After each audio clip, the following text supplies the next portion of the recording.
Hey everybody, it's been 2 weeks now since Bella's been gone. And there was something I wanted to share with you. I wanted to share those final few minutes that I had with Bella that maybe some of you have not experienced, because I know you're probably scared of when that time comes. And my whole channel is about sharing my experiences and teaching and everybody learning from one another.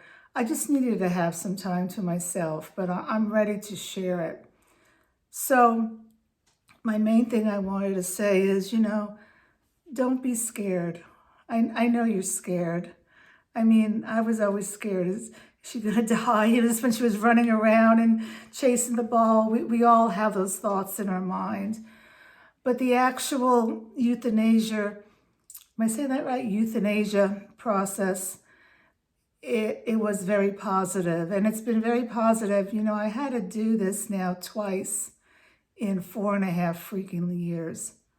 My last Bijan Snow, he was 16, he had dementia, and he had it for 2 years, and it was all under control, but it got progressively worse. And it really came at a very bad time. I probably haven't shared this with a lot of you, but my daughter at that time, she was 19, and we found out that she had cancer.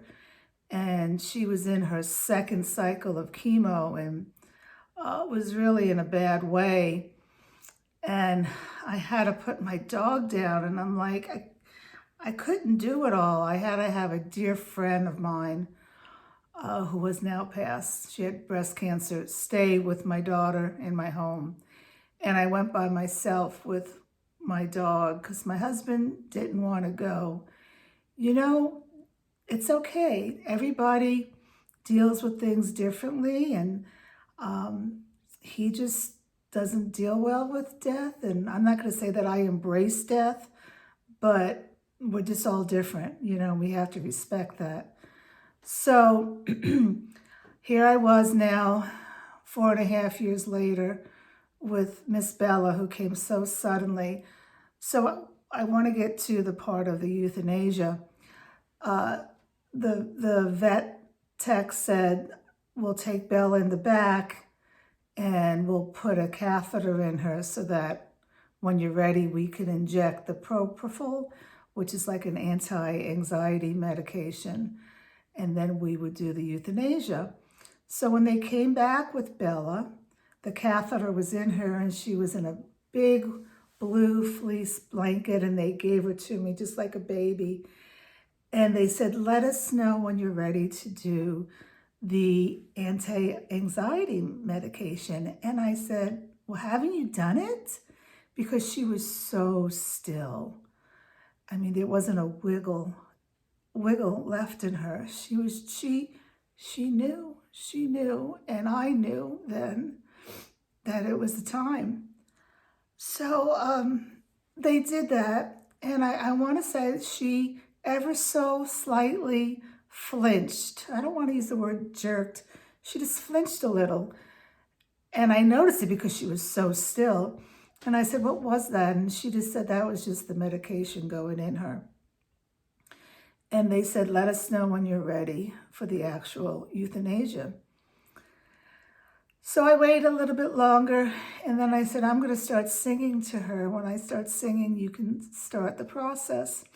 And every night I would sing to her, hush, little baby, don't say a word. Mama's going to buy you a mockingbird. And the past 2 nights prior, I sang that like 2 or 3 times because I just felt she needed it, So I started singing it, and when I was finished, literally when I was finished, the vet said, she's gone, let me check her heartbeat. And she said, okay, there's no heartbeat, and you can stay with her as long as you want. So I said, just give me 10 minutes because it was late. I was there from like 3, and it was now 7, and they closed at 8. Actually, it was now 7:30, and they closed at 8. I said, I just want 10 minutes with her. And they said, when you're finished, you can put her on the metal table. And I was like, no, I'm not going to do that. Even though she was wrapped in a blanket, I didn't want to do that. So they came back in after 10 minutes, and I said to the vet tech, are you sure she's gone? Because, she felt so warm on me. And they said, yes. But that's how peaceful it was, And at this very moment, talking to you, I could still feel her warmth with me. So I just wanted to share with you that it was, I'm not going to say it was a positive experience, but it was a peaceful experience. And also, I got Bella and I gave her to the vet tech. And I said, I can't put her on this table. And she took her. And I went back a few days later with a card and some flowers and candy for her, because I thanked her. Because I put her on the spot to hold my dog. And she was ever so kind. But for those of you who have not been through this experience, I want to let you know that it's nothing to be scared of. It was just a very peaceful time.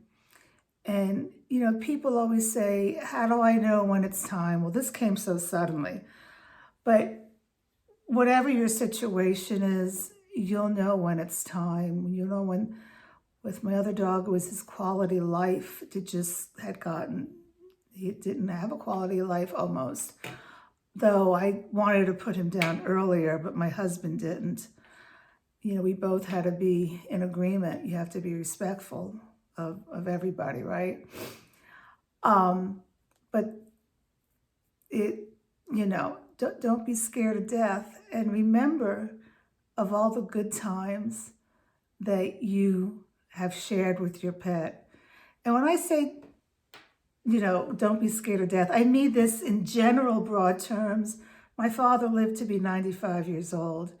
And when he died, we celebrated his life. My mother lived to be 76, I believe it was. She had cancer and for 19 months. And we mourned her while she was alive. And with Bella, and I hope with your dog, you could just have peace, knowing that you gave that dog the best life, whether you just rescued your dog 2 years ago or you've had your dog for 15 years. You gave that dog the best life, and that gives you peace as well. So anyway, I just wanted to share my experience with you. All right, take care.